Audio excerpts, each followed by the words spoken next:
আসসালামু আলাইকুম। আমি এখন হচ্ছি নোয়াখালীতে আছি, নোয়াখালী একটা প্রত্যন্ত অঞ্চলে। তো দেখেন এখানের অবস্থাটা দেখেন, এই যে বাড়িঘর একেবারে পানি, মানুষের ঘরের ভিতরে পানি ঢুকে গেছে। এরপরে এখানে দেখতে পাচ্ছেন এই যে সবগুলো বাড়িঘরে একেবারে পানি, এবং এই যে দোকানপাট সব বন্ধ, এবং গ্রামের পর গ্রাম, আসলে মানুষ নেই বললেই চলে। কালকে যখন আমি ঢুকতেছি শহর থেকে গ্রামের দিকে, দেখি যে মানুষ একেবারে গণহারে মানুষ হচ্ছে বের হয়ে যাচ্ছে, এবং বাস স্ট্যান্ডগুলোতে প্রচুর ভিড় মানুষের। সবাই টাউনের দিকে চলে যাচ্ছে কিংবা ঢাকার দিকে চলে যাচ্ছে।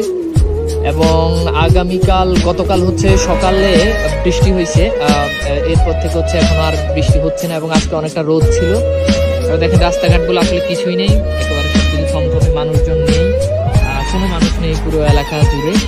তো এই হচ্ছে সর্বশেষ অবস্থা। এবং আজকে এখন একটু আবার মেঘলা করতেছে, বাট কালকে সকাল থেকে হচ্ছে এখানে নোয়াখালীতে আসলে মোটামুটি বৃষ্টি হয় না, এবং সকালে একটু রোদও ছিল, জানি না আসলে আর কি অবস্থা হবে। তো এই যে আমি এখন হচ্ছে নৌকাতে আছি, আপনাদেরকে একটু দেখাচ্ছি। এবং আগামীকাল ইনশাল্লাহ আমরা কিছু যারা একেবারে ঘরবন্দি হয়ে আছে, পানিবন্দি, তাদেরকে হচ্ছে আমরা আবার ত্রাণ বিতরণ করব। তো এই হচ্ছে অবস্থা, আপনাদেরকে দেখালাম। আল্লাহ হাফেজ।